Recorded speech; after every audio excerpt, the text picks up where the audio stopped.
Tonight, severe storms hit southern Manitoba, where tornadoes were spotted Tuesday in parts of our province. Also tonight, room for improvement. They definitely need more staff. I mean, they're overworked. Why officials are undertaking a review of Winnipeg's personal care homes and what some families say should change. And later, I'm Jeff Keel.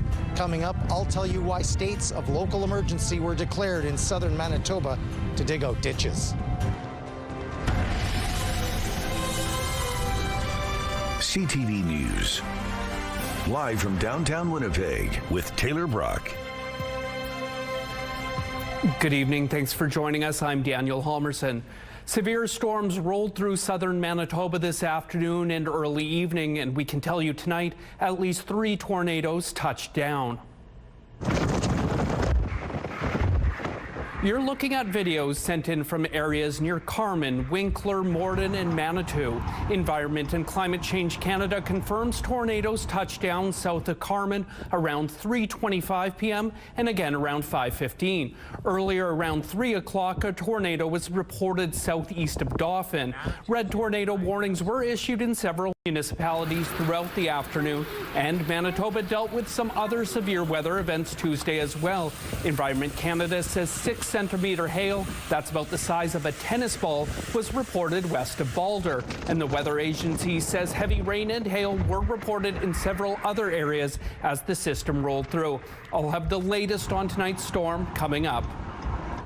A teenage boy from Winnipeg is dead following a crash west of Canora earlier today. Ontario Provincial Police officers and other emergency personnel responded to reports of a crash on Highway 17 near Rush Bay around 1:45 this afternoon. Police say a tractor-trailer unit and a passenger vehicle collided on the highway. A 17-year-old male from Winnipeg was pronounced dead at the scene. A stretch of the highway was closed for several hours while police investigated. Any witnesses or those who may have dash cam video from the area are asked to contact the OPP or Crime Stoppers. Providing the most appropriate support and care to the right person at the right time. That's the stated goal for long-term care provided by the Winnipeg Regional Health Authority. And now the WRHA is looking to ensure it can continue to meet that goal both in the present and the future. CTV's Harrison Chin reports. Dorothy Burr visits Deer Lodge Center in St. James about 4 or 5 times a week to see her husband, who's been living at the center for the last 8 years. This is not the first facility my husband's been in, but this is the best that he's been in. The staff that are here are so incredible. That being said, she says there's always a room for improvement, such as the number of healthcare aides. They definitely need more staff. I mean, they're overworked. And I see it because I'm here so often. I see how tired they are, how cheerful they try to stay. Problems like this and others will likely be looked at in the very near future. The Winnipeg Regional Health Authority, working with Shared Health, has put out a request for proposal. It's looking to hire a consultant to assess the current and future of personal care homes under the Health Authority. In a statement, Shared Health writes in part, there will be 2 assessments, a functional one and a technical one. The functional assessment will look at the clinical and support functions for resident care, and the technical assessment will look at building and building systems to see how much investments will be required in the near future. We also already know so much. Eddie Callisto Tavares has been an advocate for seniors in personal care homes since losing her father back in 2021. She says the homes look like institutions but should feel like a home. Smaller clusters of these homes instead of having 5 floors or whatever, like making it much more center, a lot more green space available to the seniors. Harrison Shin, CTV News, Winnipeg. The consultant will also be tasked with looking at bed capacity in personal care homes to ensure the city has the capacity it needs over the next 30 years. The search for the body of a woman who fell through the ice in central Manitoba has come to an end. 23-year-old Tasha Furland and 31-year-old Corbin Constant were inside a pickup truck when it broke through the ice on Cedar Lake December 16th. Constant's body was found on January 6th. Today, RCMP announced community members have found a woman's body near the South Dike at the Manitoba Hydro Dam in Grand Rapids. The Grand Rapids Fire Department has identified the individual as Furland. An autopsy is pending and Furland's next of kin have been notified. More than a dozen wildfires have sparked up across the province in the past 24 hours. 5 of the fires are in the far north in the region surrounding Dooley Lake and are being monitored. 3 northeast of Flin Flon and the Pas are considered out of control. They range in size from 15 to 280 hectares. 3 more are in eastern Manitoba and are also being monitored. 2 fires are burning out of control west of Lac du Bonnet. They were reported on Sunday. Reeve Lauren Schinkel says water bombers and helicopters are being used to suppress them. We had our fire department went out last night on value protection, and there's 2 properties dependent on what happens with where the fire is going to end up. There's 2 properties that could be impacted, so they were outfitted with sprinkler systems. And there's been no evacuations yet, but at the end of the day, we're just taking that precautionary measure. The most recent provincial data shows nearly 30 wildfires in Manitoba right now. 5 are considered out of control. Communities in southern Manitoba are literally digging money pits following a strange weather event. A number of rural municipalities have declared states of emergency following that dusty windstorm last month. And as CTV's Jeff Keel shows you, dirt was blown into ditches and now they need to be dug out at great costs. It's not your typical emergency. Ditches full of dirt. But local governments in southern Manitoba are scrambling to clear dozens of them out, and the costs are piling up. We have never seen that ever, and it was quite the thing. 2 days of it, and now we're paying the price. The RM of Montcalm, south of Winnipeg, declared a state of emergency after the windstorm in mid-May. The storm blew dirt from fields into ditches, filling them up and clogging culverts. Whatever didn't have any stocks from last year from cultivating, it just went in the ditches. So now they got to dig it out because ditches have to flow again. The RM has hired 3 contractors to dig them out because of the risk of flooding following any rainstorms. Eventually it would flood the farmers' fields also, so the damage could be astronomical. Declaring a state of emergency allows the RM to spend money they haven't budgeted for. In Montcalm's case, the estimated cost for all of this is $1 to $2 million. We cannot afford it. We definitely would need help.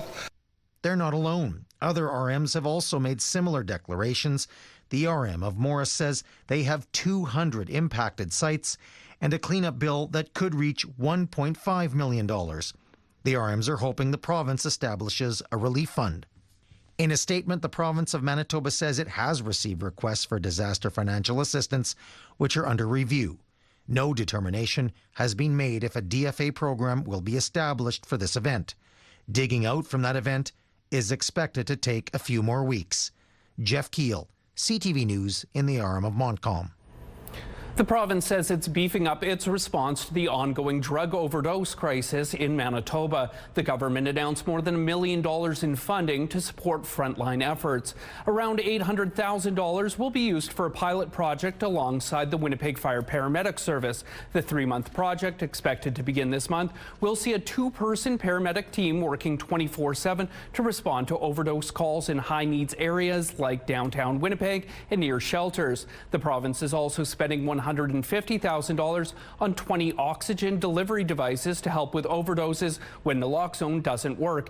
And another $100,000 will help bolster first aid and overdose response training through St. John's Ambulance and the Manitoba Harm Reduction Network.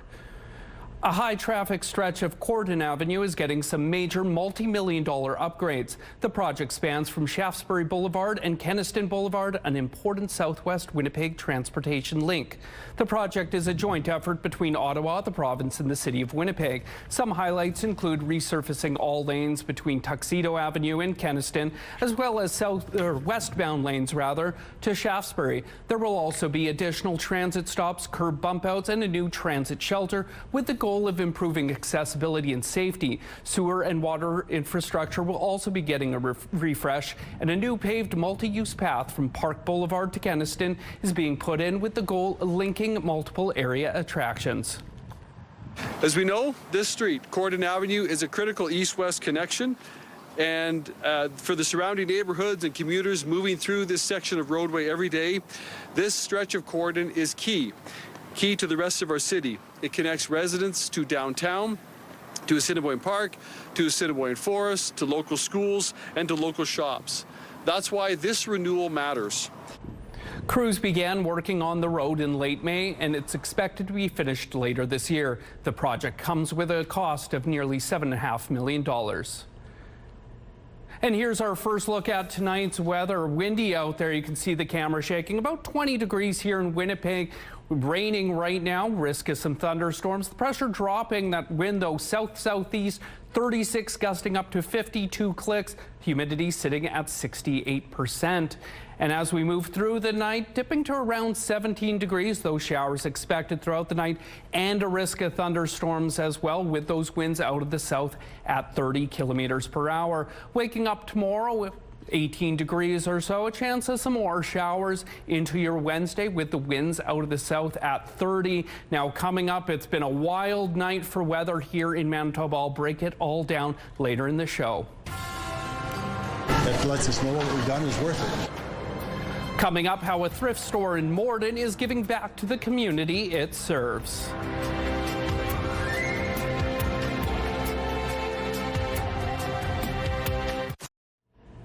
It's shaping up to be a deadly week on Manitoba highways. RCMP are reporting 2 more fatal crashes in as many days. The first happened Sunday on Highway 44 at the intersection of Provincial Road 212, just 3 kilometers west of Garson. Mounties say a motorcycle driving on the highway hit a car attempting to cross the intersection. The 66-year-old driver was airlifted to hospital with serious but non-life-threatening injuries, while his passenger, a 70-year-old woman, died at the scene. The 19-year-old woman driving the car was taken to hospital as a precaution. And early yesterday afternoon, a van and a semi collided at an intersection in a rural area northwest of Roblin. The driver of the van, a 42-year-old man from Roblin, was pronounced dead at the scene. The semi flipped over, and the driver, a 31-year-old man also from Roblin, was taken to hospital in serious but non-life-threatening condition. The city of Canora is moving ahead with the expropriation of a historic downtown hotel. We would like to see the appropriate level of investment to bring an amazing heritage building back to its former glory. Friday, the town's council approved a motion to continue with the seizure of the Canora Hotel. It follows a ruling in April by the Ontario Land Tribunal, which determined the city is entitled to pursue the property to revitalize the site. The hotel opened in 1910, and a walkthrough 3 years ago revealed large portions of the space were in disrepair. Attempts to find new developers to work with the owners have been unsuccessful. The city will now be able to request proposals for the site. The goal would be to go to market and attempt to attract developers that have a vision and the financial capability and the experience to do what they say that they're going to do. Only around 70% of the building is currently in use. Long-term stay guests will be required to leave the property during construction. A thrift shop in Morden is captivating the hearts of businesses and people alike in the community. It's managed to help out dozens of different organizations. CTV's Joseph Bernacki shows you why this isn't an ordinary thrift store. 2 years ago, this land was an empty field. Now it's a brand new state-of-the-art 400-meter track at Ecole Discovery Trails in Morden. We built this track so kids could come and enjoy it and run and play soccer here in the middle of the track. It's been huge for the running community, for the athletics community. The track opened shortly after the school opened in 2024, but it wouldn't be able to host dozens of runners if it weren't for a significant financial contribution from the Morden Community Thrift Shop. They pledged $100,000 over 5 years, so $20,000 a year for 5 years. And that really got the ball rolling for us. That donation was something that we could take to other donors and say, listen, the community believes in this. The school wasn't the only organization to get help by the thrift store. Tuesday marked the grand opening of the store's second location adjacent to their original home. But before any cash came in, a total of 26 organizations shared $128,000 in grant money. That's why we're here.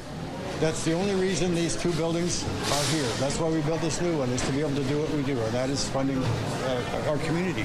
Staff at the Manitoba Baseball Hall of Fame say their $5,000 donation will go a long way to replacing old department store display cases now showing their age. And now we are looking to get ready for the next 25 years, as I have talked to the board about, and all the new display cases will have 3 levels. And the generosity from the store is being felt outside of Morden. About 10 kilometers northwest of the city, a 131-year-old church is at risk of collapsing. Church members at Dunstan United Church say a $2,500 donation will help them make critical repairs needed to keep it standing. This will make it possible that we can restore the foundation on this building. We have to lift the building off the foundation and replace the fieldstone underneath it. Whether it's foundation repair or a new track, helping the community is all in a day's work for the thrift store's team of more than 85 volunteers. That lets us know what we've done is worth it. Joseph Bernacki, CTV News, Morden. A long list of organizations are getting help from the thrift store. To learn more about where the money is going, check out our website, ctvnewswinnipeg.ca. The province has officially started construction on a new East Winnipeg school and child care facility. It will be located in Devonshire Park and serve up to 800 children from kindergarten to grade 8. There will also be an integrated child care center with space for up to 134 infants, preschoolers, and school-aged kids. It's going to be an approximately 90,000 square foot facility. It will include modern classrooms, flexible learning spaces, a gymnasium, a multi-purpose room, and also specialized areas to support a variety of learning opportunities and a variety of programming to support all students. It's one of 11 new schools announced in last year's budget. The school is expected to open in September 2027. Coming up, how you can weigh in on plans for a new pedestrian footbridge in the city. And we'll have your complete Skywatch forecast when we return.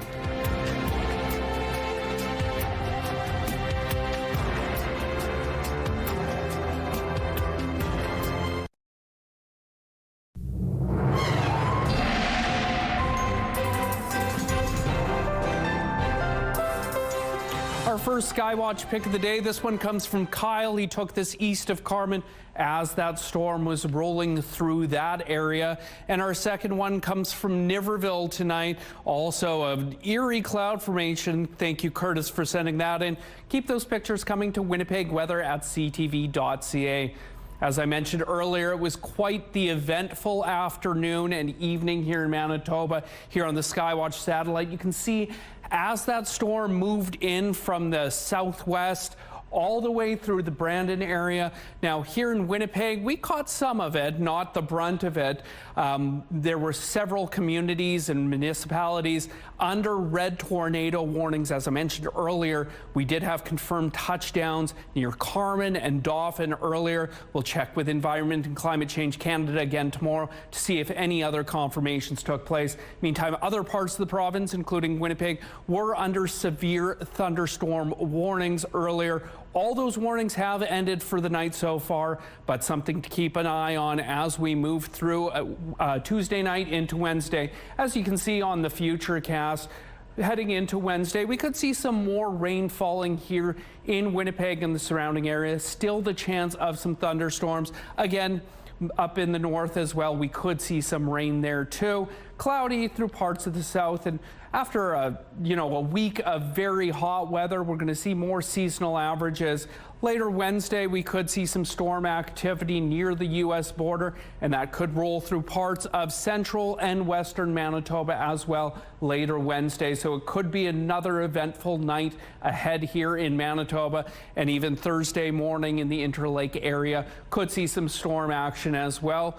And over the border in Ontario, don't want to forget about you folks. Cloudy heading into Thursday night too. But taking a look around the province tonight, dipping to around 10 in Island Lake with a chance of some rain. Cool up in Churchill, a low of 2 tonight, but getting up to 16 and sunny there tomorrow. Much of the same in Gillam. Chance of some showers tomorrow in Thompson and Island Lake. Moving to the northwest, we have Lynn Lake. Dipping to around 7 tonight under cloudy skies, chance of some showers and risk of thunderstorms throughout the rest of the region, including in Flin Flon. Cloudy with a chance of more showers there tomorrow, getting up to 16 in Norway House. To our west out in Brandon and the surrounding area, 13 there tonight. Again, guess what? Chance of showers, risk of thunderstorms. North of that in Dauphin and Swan River, less of a chance there, though the risk again tomorrow with temperatures around 20-21. Here in Winnipeg and the surrounding area, 17 tonight here, much the same throughout the rest of the region with a chance of showers and risk of thunderstorms, getting up to 23 here tomorrow. And again, much of the same, and just over the border in Ontario, looking at 15 under cloudy skies in Canora tonight, 18 in Fort Frances, clear there, and warmer temperatures there up to 29 in Fort Frances tomorrow, but a risk or a chance of showers. I feel like a broken record there. And a quick look at your 7-day forecast. Mix of sun and cloud on Thursday and Friday, highs around 21 and 22, but the sun and the heat return for the weekend, mostly sunny on Saturday, high of 29. Chance of some thunderstorms on Sunday with a high of 31. Now to a good omen for Omens Creek. The city says it's one step closer to building a new pedestrian bridge. Flooding, steep pathways, and usability are concerns for folks accessing the aging infrastructure at Omens Park. The city says it's time for a new bridge, but what it will look like isn't set in stone yet. First Public Works wants to hear what you think of the plans. We're also adding things like a formal fishing spot on the east or the west side, of the bridge, and a gathering spot or an outdoor classroom on the east side of the bridge. And we're also doing improvements to the toboggan hill, such as adding additional benches so that it's even more inviting than it already is. Another pop-up is happening June 9th at the Wolseley Farmers Market. The online survey is open until June 14th at engage.winnipeg.ca. There, that one right there. Yeah, with the handle broken off of it, everything sticks to it. It's terrible for cooking. That's the camping frying pan. More names are being added to the lineup for this year's Great Outdoors Comedy Festival. We'll tell you who next. The Great Outdoors Comedy Festival is back in just over a month, and organizers are announcing even more talent to the lineup.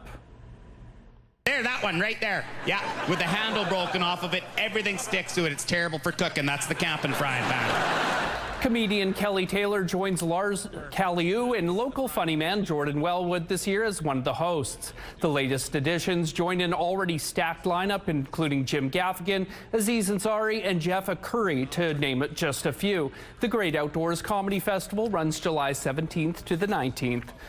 Manitoba's largest pet expo is returning. It's a one-stop shop for folks to stock up on pet supplies, learn about training, or even bring home a new pal. More than 2,000 people are expected to stop by the Manitoba Pet Expo on Sunday, June 7th. St. Norbert Community Center will host more than 85 pet rescues, clubs, and businesses, and yes, you can bring your pets. More details can be found at manitobapetexpo.com. And the Ellis Street Festival returns to the West End this weekend. You can look forward to live music, a community barbecue, vendors, and activities for the kids. There's also an art show and sale presented by Art Beat Studio, featuring the works of low-income, disabled, and inner-city artists. The event runs 5 to 10 p.m. Friday and 11 to 8 Saturday in and around the West End Cultural Center. Still to come, why flocks of flamingos are returning to Venice's lagoons. And we'll break down tomorrow's forecast next. Women's clothing provided by RW & Company. Salon services provided by S&Teak Spa Salon. Waking up to around 19 degrees, mostly sunny, though we could see a few scattered showers. Getting up to around 28 mid-afternoon. The wind, though, still gusting 30 kilometers an hour, and a risk of thunderstorms at 5 o'clock, high at 27. Well, it turns out there are more than just tourists flocking to Venice. Scientists have noticed flamingos are starting to return to Venice's lagoons. The city's canals get all the headlines, but Venice's lagoons are vital to keeping the local ecosystem in balance. Erosion has taken its toll over the years. The flamingos are a sign rebuilding efforts are working. These birds only show up when there is enough to eat, and the flamingo population in Venice has been going up for 20 years now. I wonder how it compares to Transcona's flamingo population, but that's going to do it for us tonight. We'll see you back here tomorrow. Good night.